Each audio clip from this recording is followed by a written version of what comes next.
ഇപ്പം നമുക്ക് അത്രയും നല്ലൊരു ഓപ്പർച്യൂണിറ്റി കിട്ടണം. ഓക്കെ. ഇപ്പം എനിക്ക് അഭിനയത്തിൽ മാത്രം നിൽക്കണമെന്ന് പറഞ്ഞാൽ എനിക്ക് നല്ലൊരു ഓപ്പർച്യൂണിറ്റി കിട്ടണ്ടായി. അപ്പോൾ അത്രയും നല്ലൊരു ഓപ്പർച്യൂണിറ്റി കിട്ടുകയാണെങ്കിൽ നമ്മൾ ബാക്കിയെല്ലാം ഒതുക്കിയിട്ട് ആ ഒരു ഒറ്റ കാര്യത്തിലേക്ക് പോകും.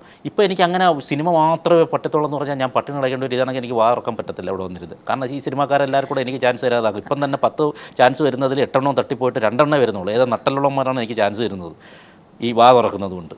പക്ഷേ എനിക്ക് മതിയത്. അപ്പോൾ ഈ പല പല മേഖലയിൽ നിൽക്കുമ്പോൾ അത്യാവശ്യം എനിക്ക് ജീവിച്ച് പോകാനുള്ള കാര്യങ്ങൾ അതിൽ നിന്നൊക്കെ കിട്ടും.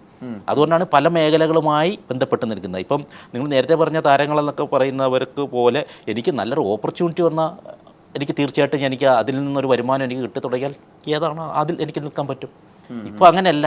ഇപ്പോൾ അങ്ങനെ ഒന്നാമത്തെ കാര്യം ഈ ഇൻ്റർവ്യൂ പോലുള്ള കാര്യങ്ങളിൽ ഞാൻ പറയുന്ന കാര്യങ്ങൾ പലർക്കും ഇഷ്ടപ്പെടാതെ ഈ പറഞ്ഞതുപോലെ ഇപ്പം നിങ്ങൾ പറഞ്ഞ പേരുകളിലുള്ള വലിയ നടന്മാർ പോലും മറ്റു വലിയ നടന്മാരെ നട്ടല് വളച്ച് നിൽക്കുന്ന ഒരു കാലത്താണ് ഞാൻ നിൽക്കുന്നത്.